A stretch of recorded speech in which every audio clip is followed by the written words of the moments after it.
How did so many ancient cultures, separated by time and distance, share remarkably similar cosmological philosophies and religious symbolism? Today we have Laird Scranton back to talk about his latest book, Primal Wisdoms of the Ancients.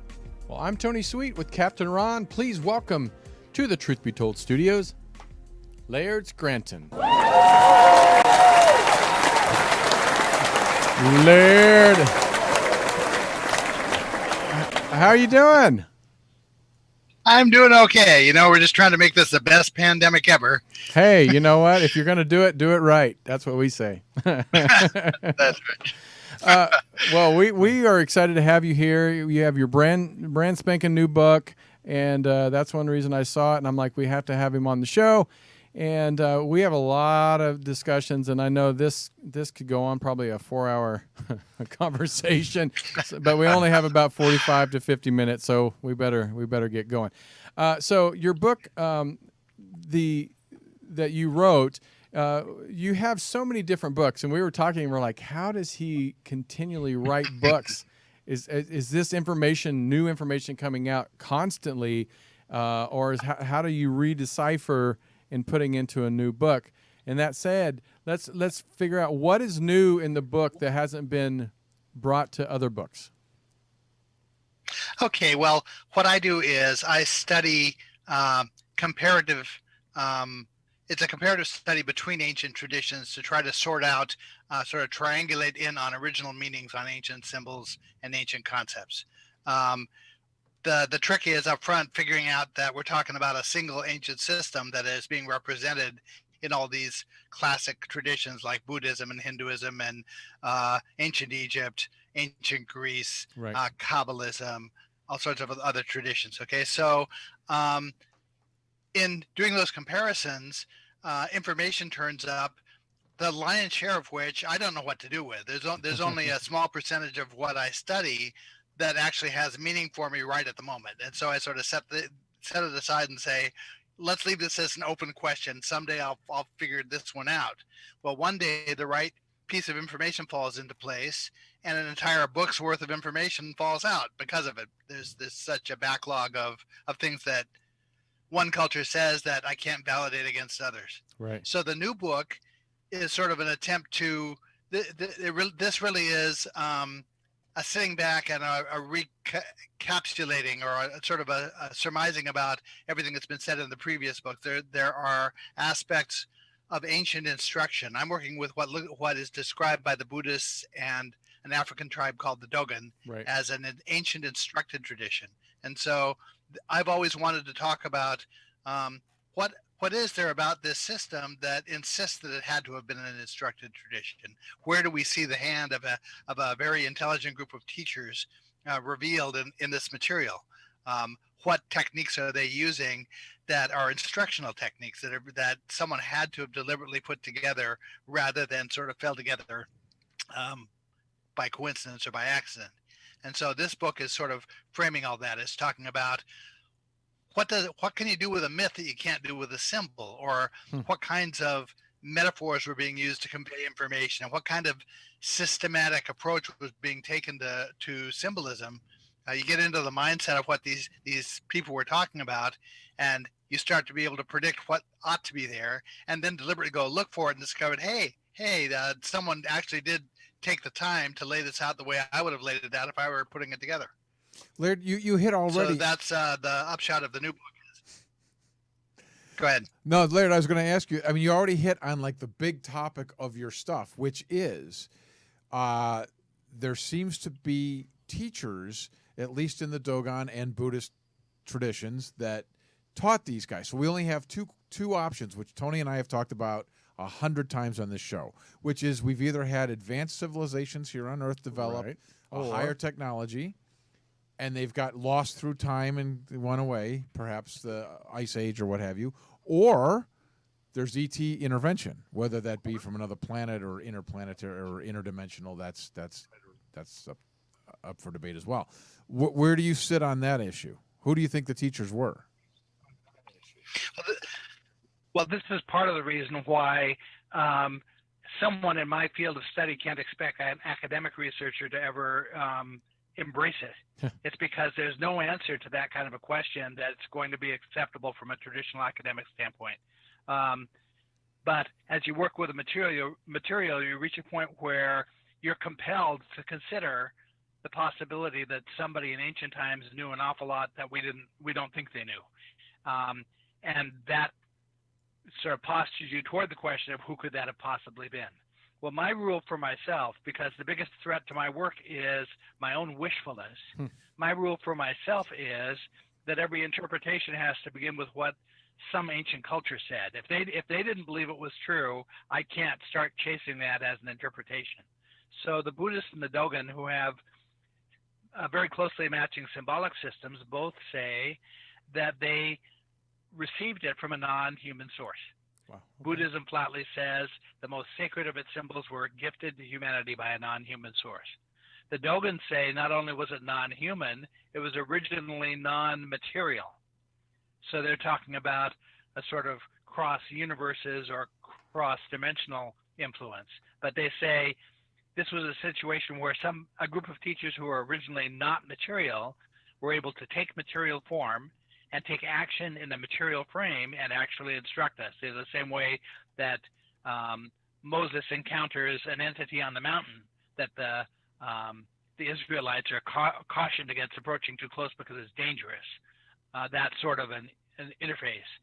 Although for the Dogon, these teachers actually took more of a human form. In a number of the traditions, the teachers took human form. Ancient Egyptian words actually include pictures of what these people look like. They're represented as being small-statured, and there are cultures all over the world that talk about them. In a manuscript I'm just finishing up, there's a traditional academic who says, in every ancient culture he's ever studied, there's some representation that humanity received knowledge or instruction from somebody more capable than them in ancient times.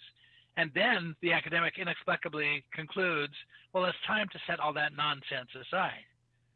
And I think if every single ancient culture is saying it, that's the reason that we want to embrace the idea and explore it, and at least entertain the idea and see where it leads us. With the Dogon, where it leads us is to some really interesting things. It leads us to an understanding of a relationship between non-materiality and materiality. See, we lost that one. Fascinating, right? Yeah. Well, also, doesn't that? I mean, this is the same Dogon tribe with the famous star map, right?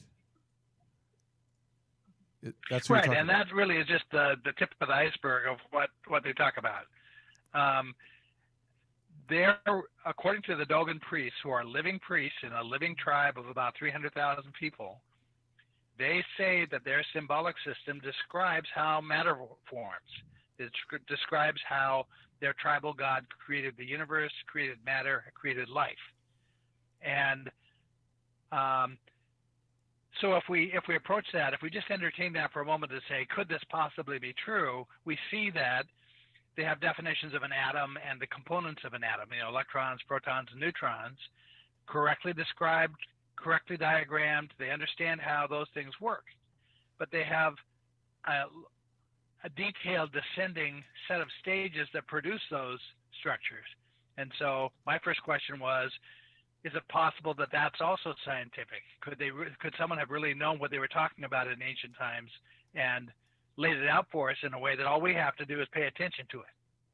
It's literally hard to believe. Tony and I, this is what I was going to talk about right before we came on, is that it's not like they had higher knowledge, like they knew how to farm corn, which would have been a higher knowledge. Right. They knew like intricacies of science, like the atom and the inner workings of an atom and electrons and things, and the universe, how it's been. Right. It's really pretty compelling. Yeah. Yeah, it's actually very compelling material. One of the books I published, there's an opening quote that basically says that to an intelligent mind, this is the only subject they should be interested in, the concept of how do processes of creation arise. And the Dogon have a really, really good fix on it. And using cross-comparison in a number of different modes to a number of different ancient cultures, you can, as I said, triangulate right in on what the original meaning was of a word or the original meaning of a symbol down to subtle nuances of what they intended to say. And all a person has to do is pay attention to that and follow it, and we arrive right at a perspective on how really odd things happen, like an entanglement between electrons and things like that. It's incredible. What is, I mean, for some of the people out there that may not know, and I'm kind of even questionable on, what is the oldest symbol that's ever been found? Is it through the Dogon, or is it Egypt? The oldest. No, the oldest site right now that is a symbolic site is Göbekli Tepe in southeastern Turkey. The problem is that it was in use about 6,000 years before written language. So most researchers don't have any way of getting a fix on what the symbols represented. Right. But symbols themselves go back much further than that. The problem is that once you bump into the Ice Age, you're really lost in terms of being able to connect what someone drew or carved on a stone and what they meant by it. Yeah, that's crazy. So is that about as far back as we're going? Tony's trying to hone in on a time period here. So it's Right. about what, 12,000, 10,000 years ago was about when we started seeing symbolism like that you studied? For my purposes, that's about as far back as we can anchor an opinion about what a symbol means. Okay. But my late friend John Anthony West felt that there were things that go back at least another full cycle, which would be like around 30,000 BC. Wow. We're talking about a 24,000, 25,000 year cycle like the Yuga cycle. Wow. And there are people like Michael Cremo. If you're familiar with his book Forbidden Archaeology, he documents things that go back hundreds of thousands of years. So it pushes back pretty far. It pushes back as far as anatomically modern humans. See, that goes back to that argument that it's possible the alternative of the ET thing is that it's an advanced civilization that went away. But you're saying it's actually in the oral tradition that people came from another world, that they weren't human, that taught them these things. Actually, I see reasons to think that all three aspects of this could be involved. And it depends on the era that we're talking about. That I see influences that are non-material, they're sort of cross-universe influences. I see efforts from ancient civilizations, such as what we talk about with Atlantis or with Mu or with Lemuria. And I see the possibility that there could have been off-planet influences, traditional sci-fi alien influences also. And none of the cultures represent that there's just one of those things going on. We could have an intermix of different things. But the symbolic system from my point of view, ties to the non-materiality first. And then you can imagine that if let's say the Dogon tribe learned something from, let's say, off-planet entities, if that happened, then they would maybe tell other humans who told other humans across the globe, and then they would say they learned it from other humans. But really it came from Right.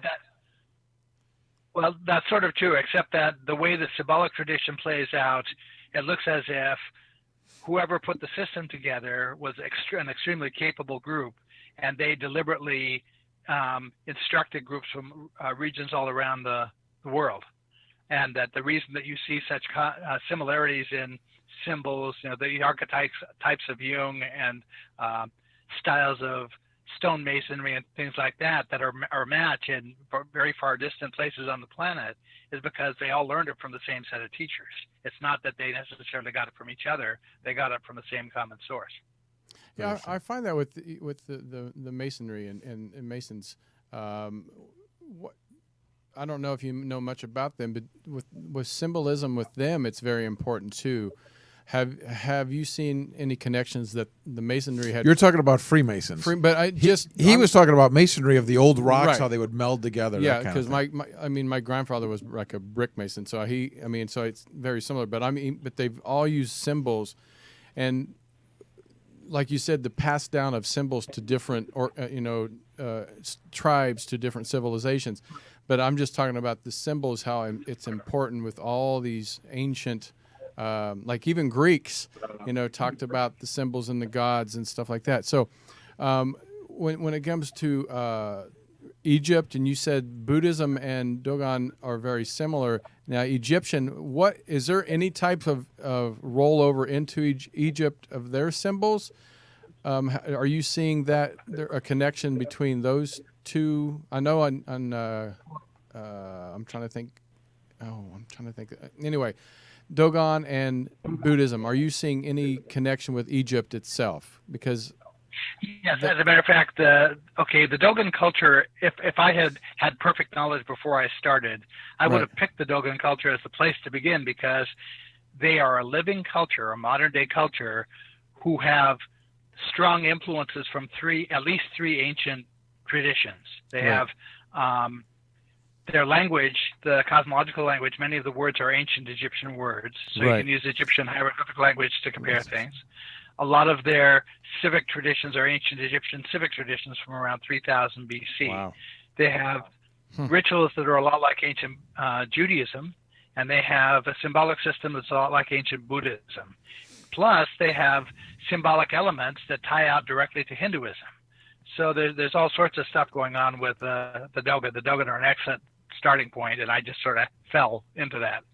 I didn't know to pick it when I started. What a lucky! Right. Hi, do you believe in synchronicity? Right. Absolutely. All of this rests on a very old philosophy in India called Samkhya, which was a counterpart to yoga. And Samkhya says universes form in pairs, one non-material and one material. And the non-material universe has perfect knowledge, but an inability to take action, whereas the material universe has imperfect knowledge and full ability to take action. And so Samkhya believes that there are routine efforts being made from the non-material side to convey knowledge and to induce certain actions on the material side. And that happens through synchronicities, through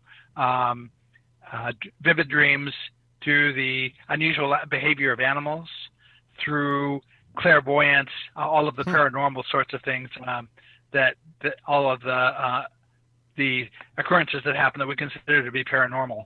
There are many number of different ways that the non-material side is trying to communicate with the material side. I even see connections to alien abduction and alien witnessing encounters. They express themselves through the same symbolism that I'm studying. Wow. I see it with vivid dreams, that very often I can put an interpretation on a dream based on the images in it, because they play out in the same clusters and the same relationships as the symbols I work with. So I actually reached out to Whitley Strieber, if you know who he is, a few years back. To talk about. Well, I discovered when I finally got a hold of him that he had been trying to reach out to me. And that's a synchronicity. There's another researcher, the late John Mack, who wrote a book called Passport to the Cosmos, and he opens the book with a chapter that summarizes his perspective on where he's arrived at in terms of his understanding of this UFO and abductee type encounters. And I could have written the chapter. It was so on point with how I see things, coming at the subject from a completely different direction. Wow. That I was really astounded to see it. That's fascinating. That is a fascinating nugget right there. I like that. Seriously. John Mack's stuff's great. He also wrote the book Abduction, which is awesome. That's interesting right. stuff. Yeah, that is incredible. It's interesting how many different disciplines have this within it. Like you were talking about that. I was immediately thinking about the afterlife people and how it's like you keep saying materialism and non-material worlds. Well, that's like near-death experiences, and it's the afterlife people, and it's the alien thing, and it's the interdimensional thing. All of them, right? All the same stuff. They have an awful lot in common. I mean, from the Dogon perspective, an atom is a subdivision of a grand source of energy, in the same way that individual consciousness is a subdivision of a grand source of consciousness. With esoteric Buddhism, one of the final stages of enlightenment is finally coming to a realization that it's all one consciousness. So for the Dogon, everything that is important, anything that has any real significance, resides on the non-material side, not the material side. It's sort of like when you're streaming a show on your television set. it doesn't reside in your television set. It resides at the source Right. that you're streaming from. You know, he Turning sounds off your just like the TV, guys that are switching it talking to- about consciousness right now. Right. The front-running guys in consciousness Right. talk about being receivers, and that's what you're talking about. And here the Dogon tribe's talking about. That's That's compelling Right. to me. It is to me too. That's why I've been at it for like 25 years. It really is. It's incredible. Have you ever had a chance to really dive into the tribe, like going and observing and doing through museums and through just word of mouth or just visit? Because that's fascinating to know this tribe has so much knowledge, and yet we as human beings, we just seem to Nope, we don't pay attention to it. we pay attention to this knowledge and it's useless. Yes. Well, I haven't actually spent any time with the Dogon tribe. I've been close friends with people who have, but there's a reason for that. It's because the way the esoteric tradition is structured, it's until they have confidence that the person who's asking the questions has a base of knowledge to be asking those questions from, Oh, wow. they're required to remain silent or to lie if they have to. It's like a 20-year process for an initiate to work with an 20 years. informant 20 and years. gain this knowledge. Well, there was a That's guy. I can't pretty much think. the same figure we hear about. Go ahead. Oh, I'm sorry, Laird. I was going to say, isn't there a guy? I can't think of his name. There's a guy that was like a French guy who did infiltrate the tribe and become Yes, he's my primary source. His name What- is Oh. Marcel Griot, Marcel Griot. That's it. and he was the leading anthropologist of Europe in the 1930s and 40s and 50s. And every year he would take a team into Dogon country, and they would, over the course of 30 years or 3 decades, Wow. they studied the tribe. He ended up being initiated in the tribe and granted Dogon citizenship. Wow, that's crazy. And when he died, he was given a Dogon burial. So this is how well the guy understood the inside track on this tradition. How cool is that? Yeah, it's amazing that nobody in the Very world cool. talks about this. I bet a lot of people wouldn't know what the Dogon tribe is. And it's incredible to me how I feel like this knowledge is sitting there and we're not looking at it. I mean, you're looking at it, but I feel like a lot of the world isn't. Don't you feel like it's sitting right there? I do. There's a gentleman who is involved with an African healing tradition. He's actually he was born into the Dagara tribe, which these are cousins of the Dogon. And he was abducted from his home when he was a child and taken away and educated in a Western tradition. And then when he was around 16, he went back and asked to be initiated in the Dagara tribe, which was a difficult process. He was came out of all of that realizing he had a foot in both traditions. He had a firm understanding of what the Western mindset is like and what the Dogon and Dagara mindset is like. And he's written a number of books about it. And it's amazing to me because here's a guy who actually has a basis to be talking about the things I write about. And I was astounded to be actually on the same page with him also about how he represents things, how he understands certain things. So I feel like I've been very lucky to have found the right sources to be able to look at.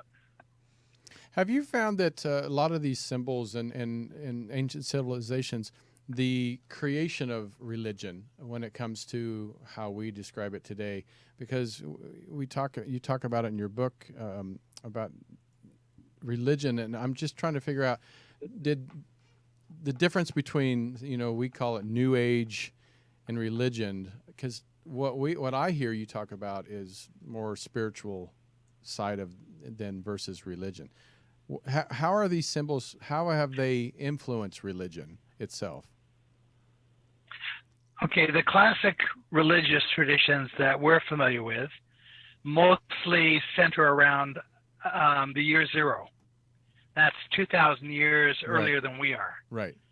The traditions I'm looking at are 3,000 years before that, at least, from 3,000 BC to 9,000 BC. Mm-hmm. So they're actually further removed from Christianity and Islam and all of the modern traditions than we are from Christianity. So for me, all of those classic religious references are out of date. They're too far distanced from from the material I'm trying to get at to be able to count on for anything important.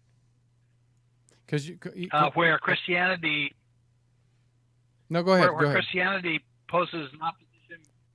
Christianity poses an opposition between good and evil. The Dogon say truth and error. Huh.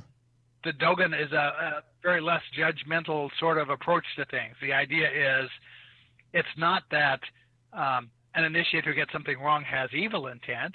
It just means he tried and he didn't get it right. Now you get another try at getting it right. You just keep trying until you do get it right. Now look at how that fits today. Today that's a great mantra. Right. And here it's 5,000 years old or whatever. But that makes sense today, right? Right. I like that. Right. Well, if I were to ask you what you felt an owl symbolizes, what would you say? Wisdom. Yeah, right. That's right. That's The what we would wise old say. owl, as we Okay. learned. So, okay. A lot of times I'll comment that to somebody who I know has never studied any of this stuff, and I'll say, look, that's 5,000-year-old symbolism that, without even ever having studied the subject, you understand. That's how tenacious these symbols are. They carry their meanings through in very, very credible ways and very tenacious ways. So this is, whoever put this symbol together had mad skills in terms of coming up with intuitive ways of communicating ideas. Yeah, do you feel these were put there to stand the test of time? Like these beings perhaps knew that humanity would be looking at them for thousands of years? Well, the material insists that their target audience was a technological one. You don't talk about entanglement of electrons and things more fundamental than that, except to a technological audience, because all of the references, all the drawings, all the descriptions are only going to make sense to somebody who has microscopes and telescopes and whatnot. Right. So they automatically were aimed at a target audience that was thousands of years out from where they were at. And that's quite a trick, because if I want to frame a metaphor to help you understand something, that only works if I know what your frame of reference is. It's only if I can pick a metaphor that I know you understand, something that I can compare. If I can compare A to B, I have to know that you understand B. Correct. You have to have the right frame of reference. Right. So to get around that, they don't use just one metaphor to convey an idea. They convey it half a dozen different ways according to half a dozen different metaphors, hoping that one of those is going to resonate with whoever the audience ends up being. It's fantastic. So, what do you think what's the parallel between Dogon and Judaism? Is there any connections? Many of the Dogon words are also ancient Egyptian words, but are also ancient Hebrew words. So it's at root, this is the same system. There is a connection between the two. If I had to, it's a complicated path by which the original tradition gets to Judaism. It's not a direct path. Although there's one direct path down through Palestine, which probably conveyed a lot of it, but there's a second path that passes over through northern Scotland and then back into the Mediterranean and back to ancient Egypt that conveys a bunch of it. The first Jewish temple in ancient Egypt was founded around 4000 BC at Elephantine, and there were a group of stonemasons called the Habiru, who are either Apiru or Habiru, who worked at Gebel el-Sasila, the stone quarry. So, and that's not far distant from where Elephantine is. So there are connections through Egypt, but from my point of view, those connections are not primary. Egypt is secondary to these other paths of transmission I was talking about. I'm finishing up a manuscript right now that ties all of that together, that explains here's how it is that the tradition worked its way from Göbekli Tepe to these other localities, how it gets to Scotland, how it gets back to ancient Greece, how it gets to Egypt, places like that. Do you ever stop writing? Because it doesn't seem like you do. I'm working on a manuscript. I've got one here. I've got another one in the can. I've been working on this.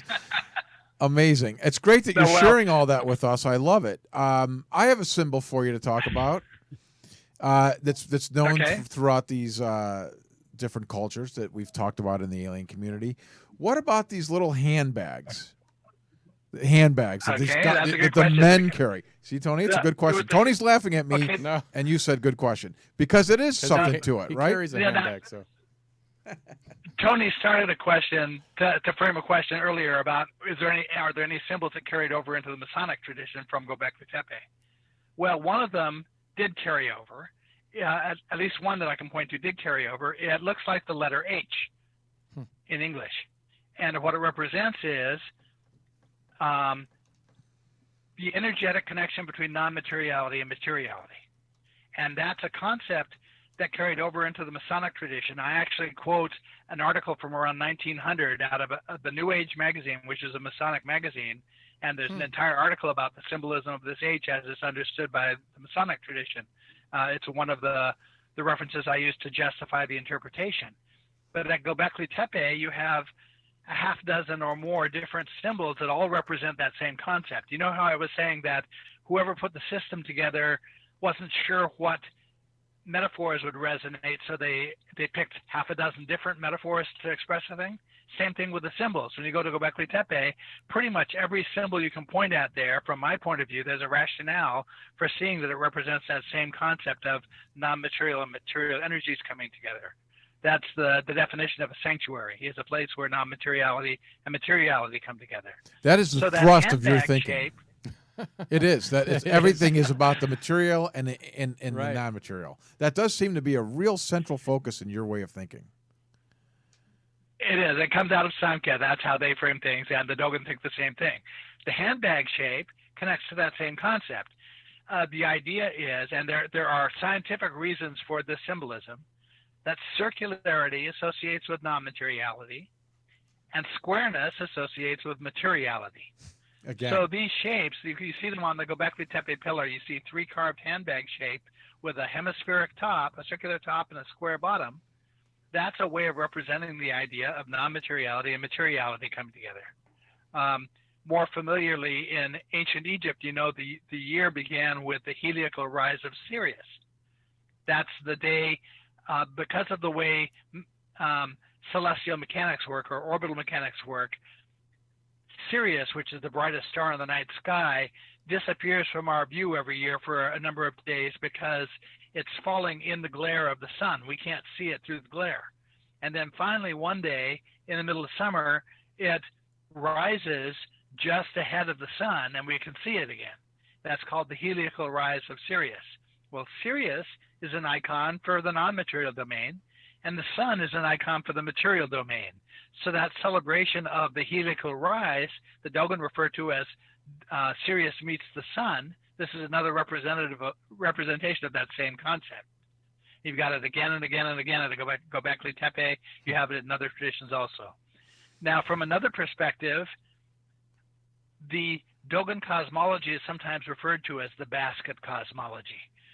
One of the reasons for that is because there's an important shrine in the Dogon tradition that is a symbol, a major symbol of the tradition. It corresponds to a stupa shrine in Buddhism. And a blind Dogon priest was trying to explain to Marcel Griol what the shape of the shrine was. And so he reached back into his hut and sort of reached around until he found a wicker basket that was square on bottom and round on top. And he turned it upside down so the round top was sitting on the ground, the square piece was sitting at the top. Well, that basket represents that same symbolism. It's reconciling a circle and a square. A circle is symbolic of non-materiality, the square of materiality.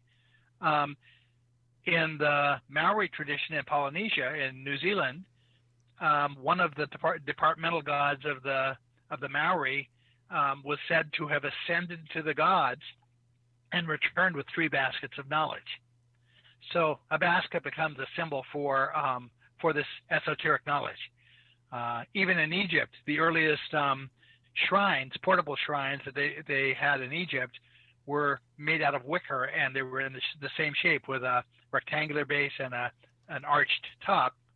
And all of the other later shrines were based on that as a pattern. incredible. Isn't it also that the sun goes down, and that's the material world is during the day, and sort of the sun has gone to the non-material world. Wasn't that somewhere in there? Right. That's an important concept also, because there are two modes of time we're talking about. We're talking about time as it's experienced non-materially, and time as it's experienced materially. Materially, we see a linear arrow of time. Materially, they see an oscillation of time. We see moments that the Dogon characterized as glimpses. Non-materiality sees much larger moments of time they characterize as glances. One of the ways the difference is really rooted in how fast the rate of time passes, how fast moments pass. I compare the dynamics to a cassette tape and a CD. With a cassette tape is linear. If you want to hear a song in the middle of a cassette tape and you don't have a fast forward button, your only choice is to listen to it all the way through from the start till you get to the song you want. With a CD, you can skip around. You can go to any place you want to go. Right. That's the essential difference between non-materiality and materiality in terms of time. I also find it fascinating, like Tony's bringing up that religion into this, how early religions sort of talk about a non-material world, the heavens and the angels and all that, and then our material world here. It's interesting how that also ties right in. Right. And concepts evolve over time. I mean, where the Dogon are talking about, the Dogon as a society are dedicated to preserving original forms. So most often, whatever the Dogon are doing, my impulse is to think that that's the original form. It's the older of the forms. It's true with this shrine and the Buddhist shrine. There are compelling reasons to think that the Dogon version is the original version, and that the Buddhist version is sort of a mutated version that happened later on down the line.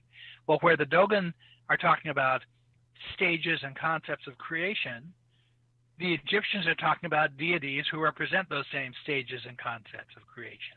And they're symbolizing them, where in the Dogon culture, the symbolism might be to a particular set of animals. In Egypt, suddenly you have a deity with that animal as their head representing the same concept. Or you go to India and you see that same concept represented by a deity who has that same animal as an avatar. In India, you can have a situation where the same deity might be represented in 500 different villages under different names. But the researchers can always tie them together because the avatar is the same. You can tell by the avatar who they're really talking about. Oh, they're really talking about Devi here, or they're really talking about, Shiva. They're really talking about Ganesha, that sort of thing. The avatars are important. So the relationship of the symbolism sort of has a progression over time, and the modern classical religions are an ultimate sort of expression of that. Things have morphed and morphed and morphed and morphed. And to get back to the original, we have to find cultures where that didn't happen. And the Buddhists and the Dogon are two of those cultures where that didn't happen. That's fascinating stuff. That is fascinating. Did you have a question? No. Okay, then I have one for you.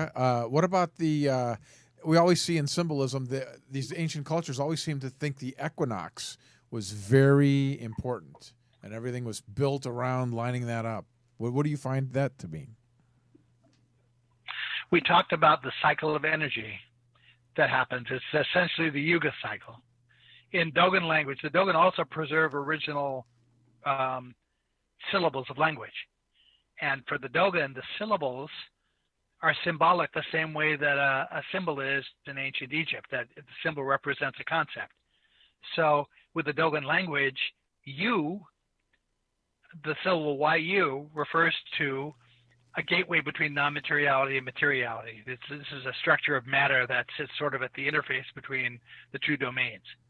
And Ga is a syllable that represents the concept of temporality or time. And so Yuga is a gateway that regulates temporality, regulates the flow of time, the flow of energy in time. So now one way of thinking of that is as a cycle, and the largest cycle, one of the largest cycles we're familiar with is the cycle of a year. So they compare that. They call it the Great Year. Now, right. Yeah. the perspective is that energy scrolls from the non-material universe, from one universe to the other and then back again. And it's not just energy that's scrolling, it's energy and mass that's moving from one side to the other. The same, you can think of an hourglass with sand in the top globe that slowly sifts into the bottom globe. Only what's sifting is energy. And with that energy and with that mass, you're changing the time frame of the universe. Einstein says that as a thing becomes more massive, time runs more slowly for a more massive object.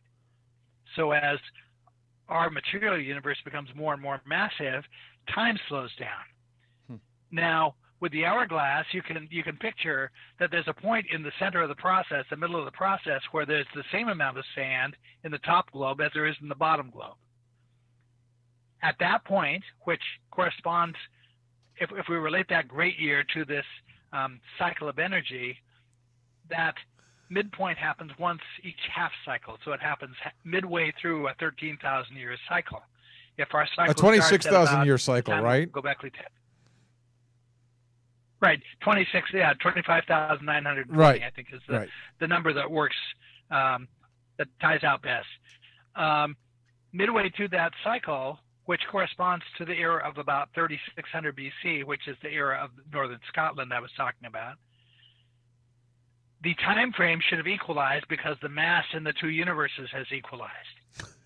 Now, we know if we go in a submarine, where down under the ocean where there's heavy pressure from water, it's not safe to move out of the submarine into the water unless you pass through an airlock first. And the purpose of the airlock is to equalize the pressure with what it is outside before you move outside. Same thing with the universes. When the time frames equalize, it becomes theoretically possible to move for a being on the non-material side to move to the material side. And that's what the Dogon say happened, is their teachers opted at that point in time when it was possible to move across to step into materiality and help us out. Laird, you came on here to talk about symbols, like where people used to carve X's in the ground and stuff. And you're talking about Einstein stuff here. Unbelievable. That is fascinating. That's where it goes. Right, it's right. Absolutely fascinating. The equinox is important. Yes. The equinox becomes important because of that. Now, what happens at the equinox in Judaism? They celebrate a holiday called Passover. The word for equinox in ancient Egypt is Keper. Keper is the name of the dung beetle who represents non-existence coming into existence.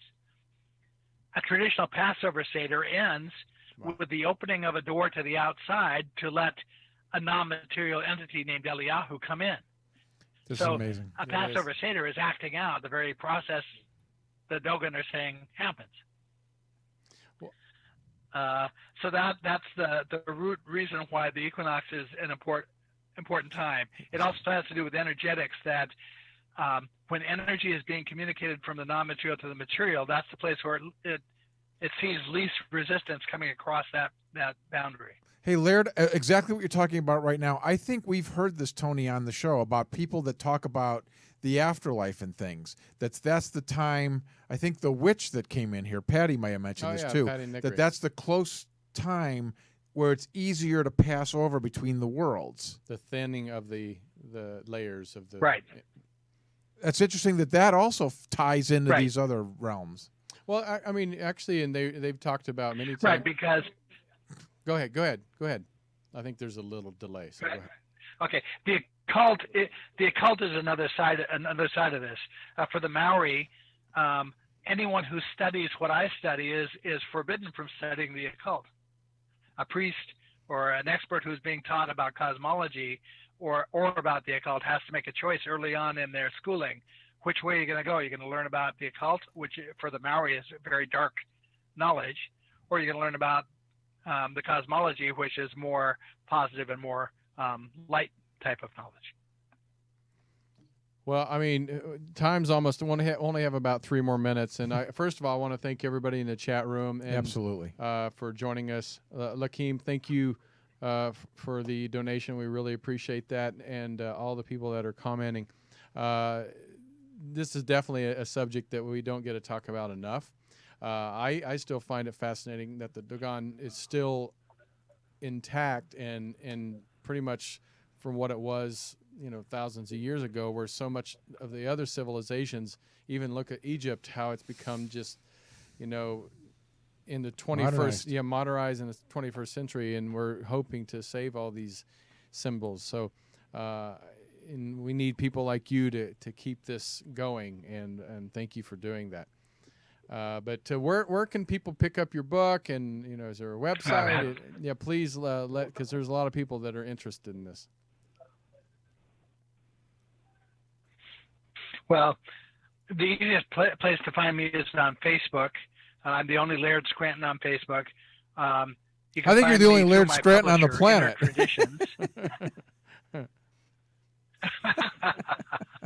Well, certainly there aren't very many people who get Laird as a name. Very few who can pronounce it the first time or even recognize it as being. That's great. My publisher, Inner Traditions, has an author page for me. There's also one at simonandschuster.com. Those are the best places to try to find me.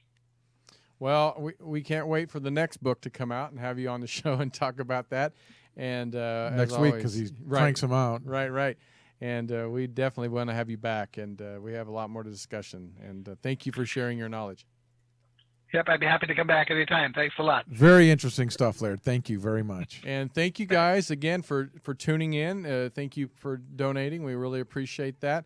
And we thank you guys for just supporting us all these years. And hope you guys share this show and leave us comments and reviews. And check out our not only our video on our YouTube channel, where we want you to subscribe, but listen to our Apple Podcast, iHeart, Spotify, all those podcast outlets. It's called Truth Be Told.